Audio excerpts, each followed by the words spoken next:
Hello viewers, welcome back to my channel. ఈ వీడియోలో నేను మీకోసం మలై మట్కా కుల్ఫీ రెసిపీని చూపించబోతున్నాను.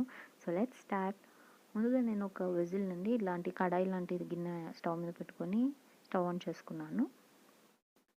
అందులో ఒక హాఫ్ లీటర్ మిల్క్ తీసుకున్నాను, పాలు హాఫ్ లీటర్ తీసుకున్నానండి.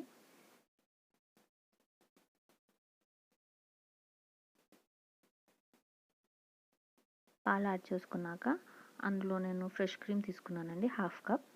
దాన్ని యాడ్ చేసుకుంటున్నాను.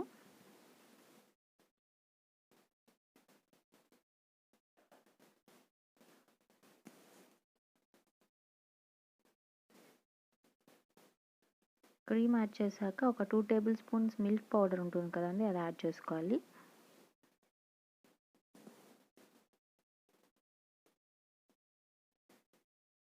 ఈ రెండు యాడ్ చేసుకున్నాక మనం ఉండలు కట్టకుండా బాగా మిక్స్ చేసుకోవాలి. ఆ క్రీమ్ అండ్ ఆ పౌడర్ అనేటివి మిల్క్లో బాగా మిక్స్ అయిపోవాలన్నమాట. ఇలా విస్క్తో కానీ మీరు స్పూన్తో కానీ దేంతో అయినా ఉండలు లేకుండా కలుపుకోవాలి.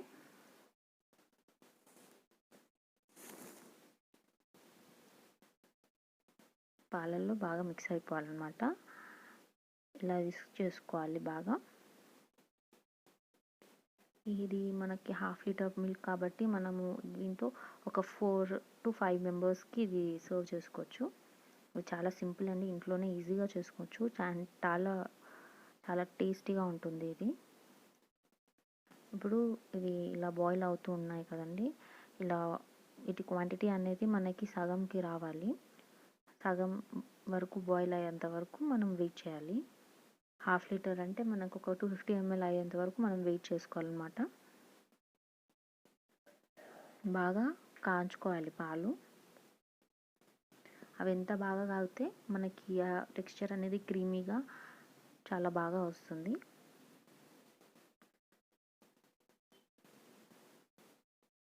ఇప్పుడు ఇందులోకి నేను ఒక 1 టేబుల్ స్పూన్స్ చాప్ చేసి పెట్టుకున్న బాదాం అండ్ క్యాష్యూని యాడ్ చేస్తున్నాను, జీడిపప్పుని.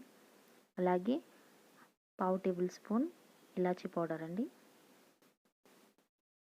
ఇది యాడ్ చేయడం వల్ల మనకి ఫ్లేవర్ బాగుంటుంది. మీరు ఇందులో కుంకుమ పువ్వు కూడా యాడ్ చేసుకోవచ్చు. నేను ఓన్లీ ఇంట్లో ఉండే రెమెడీస్ తోటి చెప్తున్నాను. కుంకుమ పువ్వు కూడా యాడ్ చేసుకుంటే చాలా బాగుంటుంది. సో ఇవన్నీ బాగా కలిసిపోవాలండి, బాగా కలుపుకోవాలి. దీన్ని మళ్ళీ ఒక 10 to 15 minutes మళ్ళీ బాయిల్ చేసుకోవాలండి.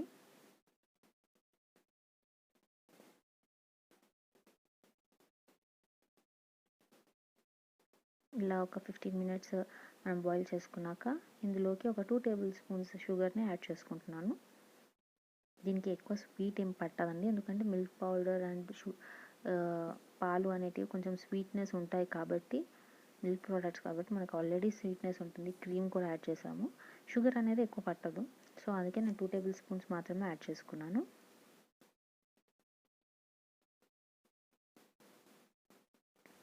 షుగర్ అనేది కంప్లీట్గా డిజాల్వ్ అయిపోవాలండి, కరిగిపోవాలి.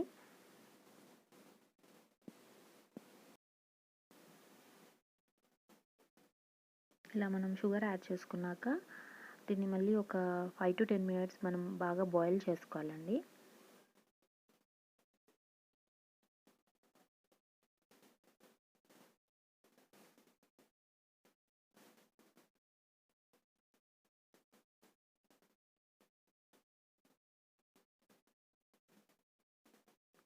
మనకి పాల టెక్స్చర్ అనేది క్రీమీగా వచ్చేంత వరకు మనం బాయిల్ చేసుకోవాలండి. కొద్దిగా క్రీమీగా వస్తుంది, ఎందుకంటే మనం ఇందులో మిల్క్ పౌడర్ అండ్ క్రీమ్ని యాడ్ చేసుకున్నాం కాబట్టి మనకు ఆ టెక్స్చర్ అనేది క్రీమీగా ఉంటుంది. ఇది ఎగ్జాక్ట్ టేస్ట్ వస్తుందండి. ఇదే ప్రాసెస్ మీరు కనుక ఫాలో అయితే సేమ్ టేస్ట్ వస్తుంది మీకు. ఆ కుల్ఫీ ఫ్లేవర్ కానీ ఆ టేస్ట్ కానీ సేమ్ ఉంటుంది మనం బయట తెచ్చుకునే దానిలాగే. సో ఇప్పుడు ఇది అయిపోయిందండి, నేను స్టవ్ ఆఫ్ చేసుకుంటున్నాను. ఆఫ్ చేసుకుని దీన్ని కొంచెం కూల్ అయ్యే వరకు వెయిట్ చేయాలి. ఇప్పుడు ఇది చల్లగా అయిపోయిందండి.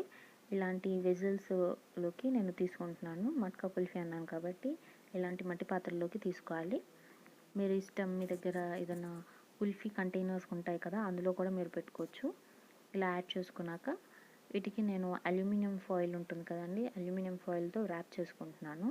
ఈ విధంగా నేను చూపిస్తున్న విధంగా ర్యాప్ చేసుకోవాలి. ఇలా ర్యాప్ చేసుకున్నాక వీటిని మనం ఫ్రిడ్జ్లో పెట్టుకోవాలండి. ఒక 8 అవర్స్ మనం పెట్టుకుంటే 8 గంటల తర్వాత తీసి చూస్తే మన సింపుల్గా అండ్ టేస్టీగా ఉండే మట్కా మలై కుల్ఫీ రెడీ అయిపోయిందండి. సో దీన్ని పైన కొద్దిగా ఇలాచీ పౌడర్ యాడ్ చేసుకుంటున్నాను.